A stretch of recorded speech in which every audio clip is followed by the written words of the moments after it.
I've done all the right things, so why am I not happier? If that question has ever crossed your mind, you're not alone.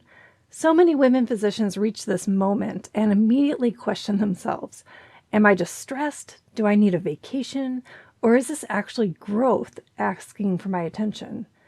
In this episode, I sit down with Dr. Lillian Emlet, a physician educator and certified professional energy leadership coach, to talk about what these inflection points really mean.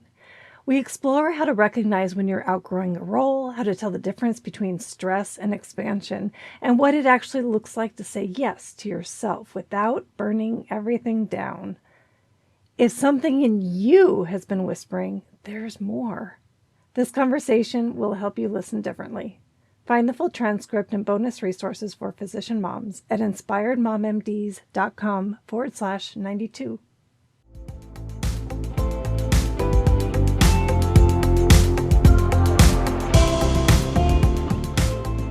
Hello and welcome. You're listening to the Inspired Mom MDs podcast.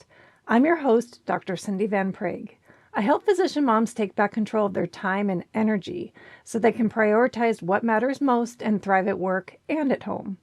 In each episode, I bring you honest conversations, inspiring stories, and practical strategies, including interviews with incredible women who are redefining success on their own terms. Let's listen in. Hello, everyone, and welcome back to Inspired Mom MDs. I am with a special guest today. Her name is Dr. Lillian Emlet. She is a physician, educator, and certified professional energy leadership coach with over 15 years of experience in academic medicine. She is the founder of Transforming Healthcare Coaching and host of a podcast by the same name. It's for healthcare professionals and leaders who want to become a better version of themselves at work and in life.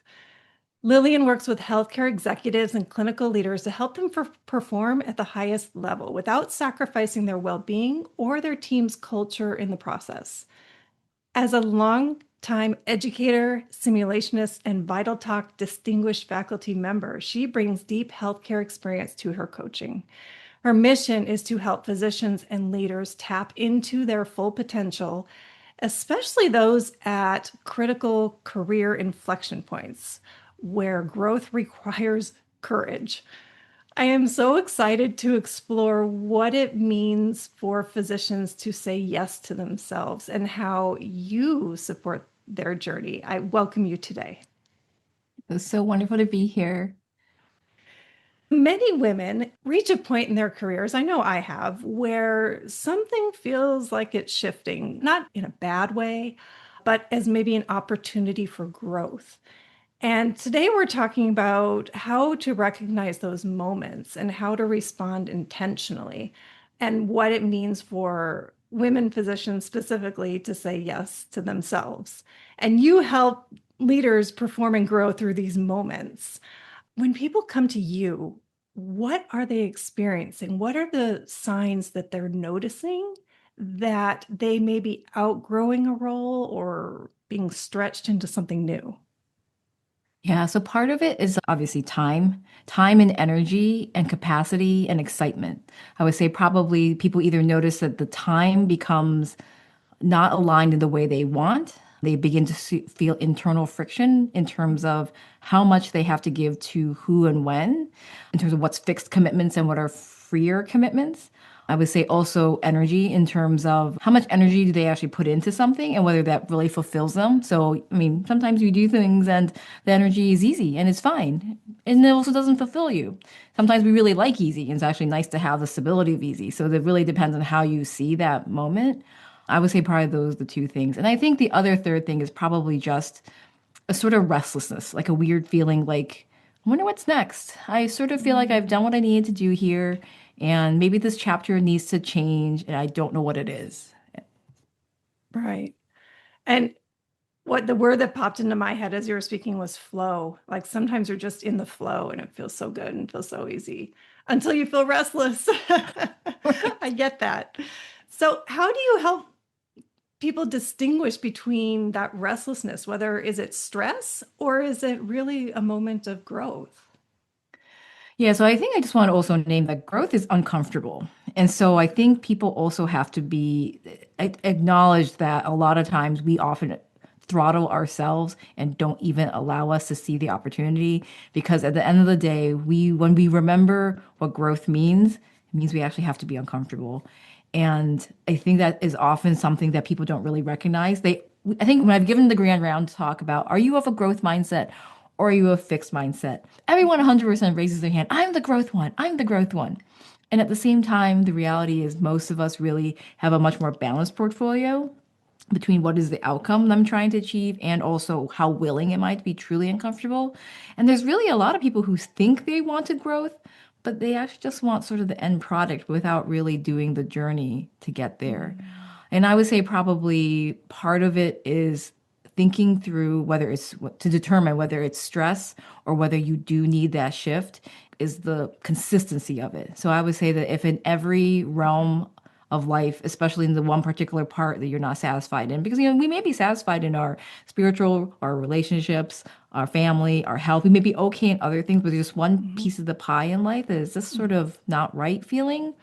The question may be, usually most people will find a mentor, a sponsor, learn more things. They do what they can. And if it still isn't working and you are making progress and you've hit all of the marks, the most common is, I've done all the right things. So why am I not happier? It's Yeah. probably because you need to grow into something different and you're just Oh. really not listening to your internal values or internal exploration of things you never even tapped into, right? Because in some parts of our journey, you needed to put your nose down, work, and do the thing, learn the Mhm. thing. But then that means we put aside other values. And sometimes those other values need to come back to be able to be fully expressed. Oh, I love that. They need to come full circle. Like for physicians, after putting medicine at the forefront for so many years, don't Yeah. forget your values. Yeah.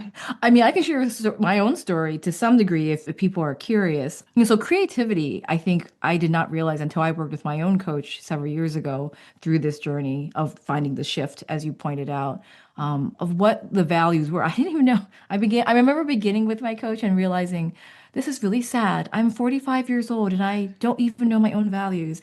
And it took a year almost of journaling and working through with a coach and really seeing where the patterns lay and going back and reflecting that the ideas and the symbols and the data was already there in my own lived experience. And through that, I realized creativity was an important value.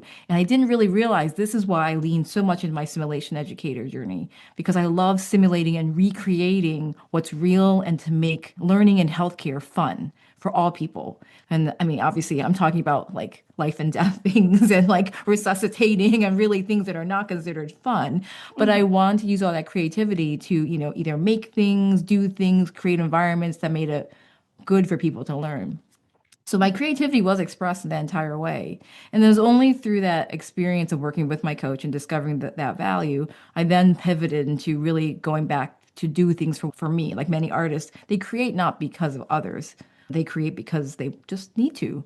And so from there, I obviously then started the podcast and then started writing and I started a Substack. And I've done other things that fill my cup for the identity that I want to become, which is a Mhm. writer. And the rest is sort of history. And trying to figure out like what are the things that will be in alignment for your values in all the different ways you need to show up, whether that be at work or for yourself. Mhm. Thank you for sharing that. And I didn't know that you're a writer too. That's so exciting. Trying, aspiring, Congratulations. Yeah. trying. Right. Yeah. Yeah. Congratulations on embracing your value of creativity. Wow. So in a sense, you're saying yes to yourself and what you value, which is creativity. And but so many women in medicine are very well versed in saying yes to other people. We say yes to our patients, our spouse, our kids, institutions, gosh, colleagues, the list just goes on. But saying yes to yourself can feel really difficult. What does saying yes to yourself, as maybe just specifically a physician mom, look like in real life? It's easy to say in your head, I'll do it, but what can that look like for Yeah. our listeners? Yeah, I guess I'll argue that, we in our coaching model describe this as a particular character of a certain type of energy leadership. The giving professions, the nursing, chaplainry, physicians, healthcare are all giving professions. Mhm. And the downside of this giving side is that you you sometimes give too much and you don't have anything left for yourself. And I think everyone will recognize that analogy of the whole put your oxygen mask first before you can help others. And I think the reality is if you really cared about how you're performing on all the giving, if you don't have somewhere on your calendar that is just for you, and it can be micro moments, and most people with moms of very little children, it's the shower. It literally is the 20 minutes, even if the toddler's outside, they're Mm-hmm. not in the shower with you. So that is still your time. And so I know of some moms and some coaches for women who really describe they really splurge on making that experience as wonderful for themselves. There's another coach I know who her philosophy is bringing joy back in. And she really talked about even going through a divorce and even going being a single mom, that the reality is there are some places where it is just for you. Another transition point I always tell people is when to meditate will be in the car. Those 5 minutes to warm up your car and just do what you want. Put your favorite music on, be in silence, say a prayer. It's these little tiny things that we ignore. We just sort of just keep on pushing through, and there's no reason to push through because, like, I can tell you, 5 minutes is not going to hurt anyone. It's sort of the same analogy like we did in COVID, right? There is no emergency in a pandemic, and there's no, if your life is a pandemic and that's how you're feeling right now because everything's turbulent, you need to put your oxygen mask on first. We put our PPE on first. We are no good to the people in that room, the person dying, if we don't put on our protective equipment first. So you have to decide what your protective equipment is. And so the question is it just an oxygen mask? Is it just a tiny, like whiff of a perfume or like a little Mm. 3 seconds writing in a journal or just reading your favorite poetry? You have to decide what it might look like to fill your spiritual cup for yourself before you can enter into that. And I would argue that a lot of times people try to do these long retreats, go away, big vacations. It's actually not that. It's actually frequency of dose. And so if, obviously all of us are clinicians, we understand that, yeah, the dose response and how much is the optimal dose changes. And if you do it more frequently and in smaller quantities, you are sort of proud of yourself, just like drinking water, right? Like people are very proud of themselves. They keep track of it and they're like, I drank my water. I did something for myself. I did my little exercise. I hit my steps on my little Fitbit watch. I got my sleep on my Oura ring. These small things add up. And once you notice you can do one thing, you'll keep on adding these habits. I 100% agree. And you mentioned the small moments. So the small moments that fill my cup are silence. So that would be when I'm in the car alone. Well, maybe not silence. I put on my music. So when I arrive at work, I sit in my car and I'll listen to a meditation real quick. Or when I get home and I'm listening to music, I sit in the car for even just 2, 3 minutes and listen to that really awesome song and crank it up and just let it be. And so I hear you when you're talking about those moments, but you're saying what the woman listening, what is it that really gives you a thrill? What really helps you? And just find 2 or 3 minutes for that. I love your message. Yeah. Yeah. And I also will add on to that. Many of you probably have heard about improv. And one of the first fundamental lessons of improv is layering on and to amplify each other. It's the Okay. yes and. And so yeah, I think, when you had posed the question, like what we give to our patients, our families, our partners, our Mhm. kids, and Mhm. where's the Mm. you, right? And so I think the reality is that means you're actually not complete. You're not done if you can't identify what small thing you can say that you've offered yourself each day. Yes, and Yeah. yes. Yeah. For me, it was yoga this morning. So I figured I'd Hmm. share that too. Yeah. So I want to flip the script a little bit. Instead of saying yes, why do they often say no to opportunities that can really expand them or help them? So for example, I'm wording this strangely, but let's say they have an opportunity to work on a project that is really kind of thrilling and exciting, but they say no because they don't have time. And it's just so easy to say no. I'm not going to go there and I'm not going to go there. But really, those opportunities could have brought them great Yeah. growth. Why is it just so easy to say no to those things? I think most people are guilty of, most women can identify with that. And I think there's probably two things. One is they feel like the plate is already very full. And so if I'm going to put something else on it, they understand the quality may suffer. And they Mhm. also understand that they also don't want to give anything up. And Mm. so I think anytime someone says no, there's probably two main things that are happening. One is that you have a very accurate assessment of exactly your capacity, your performance, what you require, your yes, you're already doing those things. You're like, I got a perfect balance and I am not ready for growth right now. In fact, I don't want the growth. Mm. It's just not the right time. And the question will be is for those people, do you just put a deadline for yourself? I'm going to revisit this in next quarter. I call this the time limited trial for like if your own life is like a critical care intervention, let's just see how this quarter goes. But I will potentially revisit this and actually try this treatment modality in a couple weeks and see. So that's one option because your assessment could have been correct. The other people are actually internally, it's much harder to get to, but the other people who say no are often internally don't actually have the belief that they want to go there or they want to do this or they're somehow not feeling enough in some way. And therefore, to me, like their mindset is not of an opportunity mindset, that they're Mm. currently operating from a place like this is good enough. I'm fine where I am. I'm no longer in danger and I'm good with just cruising. And and in our energy leadership model, it's like either you're just like cruising and surviving versus you're giving. And at this point, when you're in the giving mode, you're just giving. You're not really seeing for new opportunities. So it makes sense that you wouldn't choose something new. And then only when you're really at your next higher level of being is then you actually say, like, there's actually more I can do. Even if I might want to suffer quality or maybe just change my direction, that there Mm. is more out there that I can accomplish or do. And so I think a part of it is mindset. So to me, those are the two big buckets I probably would divide the situation into. And that goes back to growth mindset, right? I'm really curious about this next topic about the next generation of physicians, and I know you teach them. What patterns do you see in early career physicians that concern you? You have your finger on the pulse. I'm curious what you see. Because I think the one thing for earlier career is they've grown up to some degree, unfortunately, in the pandemic. And so the reality is there is a sort of expectation now that because we pivoted so heavily to a virtual and Mm. hybrid state, that much of life will remain in that sort of hybrid or virtual, and that's acceptable enough. And they're not completely wrong. And so I think the question is, how do we design workplaces that allow for that?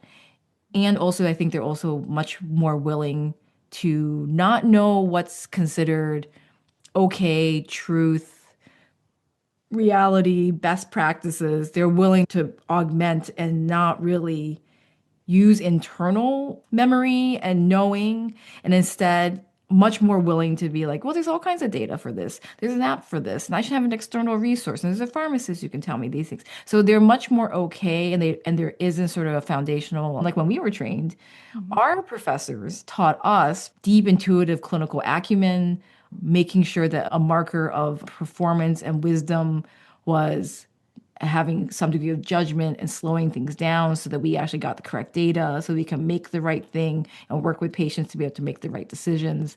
And now this generation has like 20 million times more data points than we ever had to deal with, or even what our professors had to deal with. And Mm. so now, I mean, it's understandable that they don't know what to trust. They don't know what's real. It's harder to do things in real life versus hybrid and versus virtual. It's hard to distill what's really important, and it's not going to get any better necessarily with AI. I can already begin to see how the practice of healthcare will change, even just with having easier ways to process that volume and distill it. The question will be is whether we can keep up with emphasizing critical thinking, right? Because I think that doesn't go away no matter who you are or what industries. I think the skepticism is not always a bad thing. Skepticism means like, well, let's talk it through, let's think it through, let's have a conversation, and let's slow down what we're processing rather than just making a quick judgment and just moving on.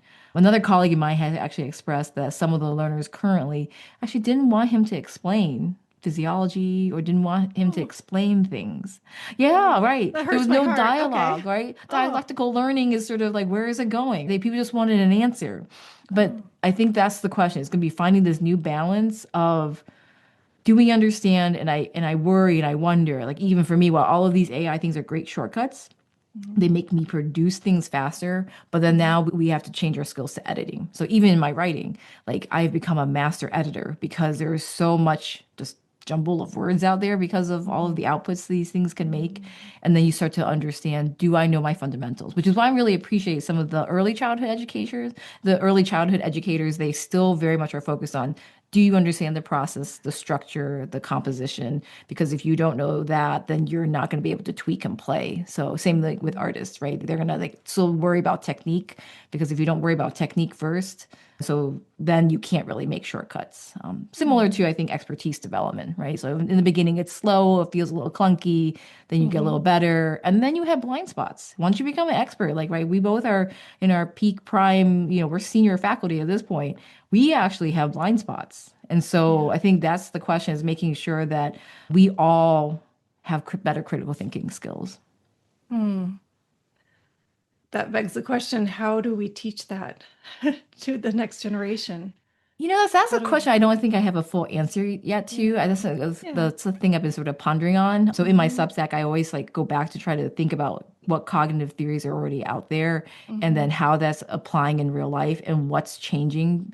So I do wonder how it's going to end up looking. I do think that we need to return to dialogue and Socratic method and thinking through and also seeing whether you can explain things. Well, even like what's great is that, if AI can make your bullet points faster, can you explain it? Do you understand it? I Yeah. think some of those things won't totally go away.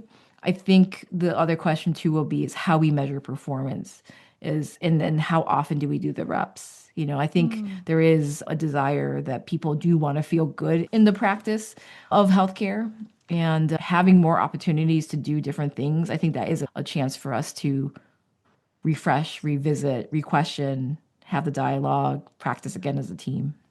And it goes back to the basics. But I think that's an interesting point. If you change how they're evaluated, they'll aim for different markers. And if the markers are based on, like you said, the Socratic method, then that's where they'll go. I Yeah. do wonder whether, I mean, a knowledge-based fact, I mean, that's not the correct marker anymore. It's going to be Right. the process. And so even the Yes. question of we often have not, like there's process outcomes. Have we even looked at that? And I don't think we Mm-hmm. have, right? If you look at most like medical schools, they use problem-based learning, case-based learning, team-based learning. There are ways to look at team performance and team contributions and are people interacting, providing core information. And so I think even how we measure teams often are about were the paths applied? Was the medication given? Did you give closed loop communication? There's all kinds of things that we're measuring that which are outcomes and not Mm-hmm. process. And so I think Right. it will be interesting to have a shift in emphasis of are we more meta aware of those things that are happening? Well, I am so grateful that you are involved in teaching them and that you are aware of this. So, Yeah, there's a lot of people, thinking yeah. throughout the country about how AI is being used in medical education. But I do worry that we're all worrying about the wrong thing, which is about shortcuts and faster and productivity Mm-hmm. and things like that, rather than how we interact as humans with the machine, which I think the reality of the day is, I think we all agree that we interact with technology. That's okay. But the question is when and how does it make us better? And some people Mm-hmm. have already begun, like there are some students at Stanford who really have already talked about the fact that how they use the AI to be a never ending questioner, like keep asking them questions. And so in many ways, they've allowed the bot to help them learn, which is good. Mm, true. Oh, yeah. No, I don't deny that there's so much value in AI. It's evolving week by week. So we'll Yes, see where yes, it takes every us day. in Every day medicine. it's crazy, a new It's model. every hour. Yes. I'd love to talk about your coaching real quick. I know most of your time is spent teaching, but you do carve out time for coaching. Can you define what is energy leadership coaching? What does that mean? Yeah, so energy leadership is a model of how where I train the Institute for Professional Excellence in Coaching. They have a proprietary assessment tool which looks at the seven levels of energy. And so Okay. briefly, it's sort of how we react in any given moment and is a very fluid measure. So unlike the DISC, which is a personality, the Myers-Briggs was also personality, those are static and really won't change. Principles Mhm. U, there's several personality tests. One would kind of argue even like the Clifton Strengths Finder, it also tends to be a little more static Mhm. compared to the energy. And so the thought is if you're at your ideal state and you take this assessment, it categorizes what your ideal state of energy is, sort of like the beginner expression of what your values might be, but Mhm. it's how you're energetically showing up in the areas of life as you're taking the test, as compared to when you're not, when you're triggered, not well, traumatized. And it sort of gives you a sense of like what your reaction pattern responses are so that you can consciously choose how you want to show up. Because I think a lot of people really have a hard time expressing exactly that movement from I just need to hide. Someone just hurt me. Someone hurt my feelings. I'm attacked. We all come with our own unique lenses, lived experiences, culture, gender that influence how we see things. And we're going to react a certain way. So we talk about the lower levels of energy, what we call catabolism, and then higher levels of energy, where we're feeling creative, fulfilled, giving, looking for opportunities, and then also in touch with our own inner self, a more divine being. And then also at the highest level of energy, we are one with the world and we actually feel like we're good with nature and other people and society. So there's a sort of like conceptually like the two halves of things. And then we begin to look through those seven levels of energy in this assessment. How can we consciously choose to move up a level? Because almost in every moment, I'm sure as you also coach, there's always a time between the stimulus and the response. Mhm. What are you going to do in that gap? What will you choose? How do I want to be? And if we often are just reactive, we're down in our lower levels of energy. And that's normal. Those lower level energies are to protect you. I'm not saying we should slow down everything because if you put your hand on a fire stove, you should pull it back very quickly. And Mhm. that's actually a good thing. Right. But at the same time, most things are not meant to be like that. Society and the way we work in the hospital is not meant to be that triggering. There is always an opportunity in your own self leadership, which then translate into your team leadership, which then translates into your organizational leadership. So we really train leaders to think of themselves as I mean, everyone leaves a group because of their boss. And so we need leaders that are more human, well, and whole and leading a more well life so that they have the capacity and the energy to care for the people, which is their team, the clinical Mhm. team. And once the clinical team is cared for, then they have a fighting chance to actually do patient care. I think we have often in medicine talked so much about the patients. Mhm. We understand that the patients are very important. But I think what we forget in the healthcare organizations is the most important people in those buildings are all the humans that are running around as employees. Those people, if they're cared for and nurtured and given professional development throughout their entire career, they'll stay, they'll become loyal, they'll be cared for. You can prevent things happening. You don't need as much EAP budget. You can actually, begin to groom and cultivate for people to stay and give them learning opportunities for them to diversify within your organization.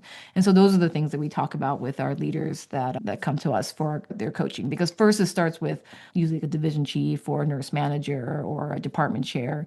And then from there, they're like, the light bulb goes on. And then they Mhm. begin to figure out how can we work with their teams to be more strategic for growth rather than people, the churn rate is not normal. The fact that departments or healthcare churns, that if an organization has a particular rate of people turning over, that's not a good thing.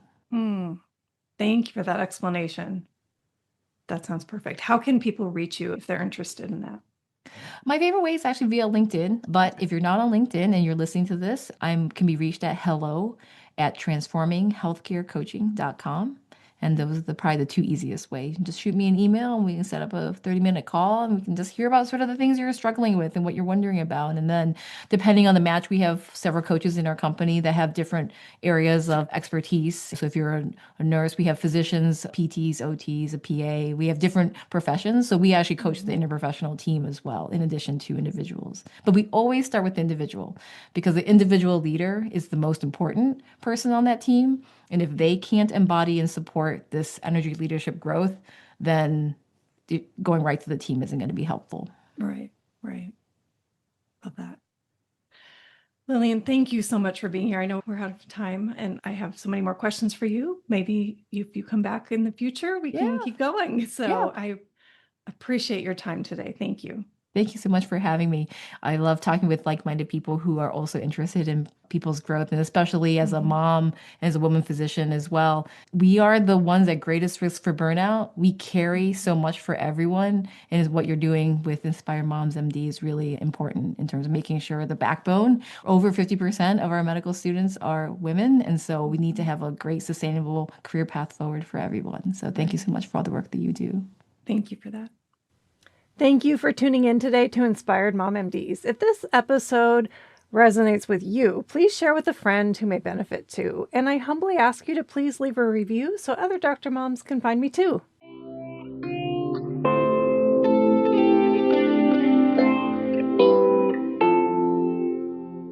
And just a quick reminder, this podcast is for informational and educational purposes only and isn't a substitute for medical advice or care. I'm a board-certified physician, but this content isn't connected to my clinical practice and no doctor-patient relationship is formed here. Please always talk to your own health professional about any mental or physical health concerns.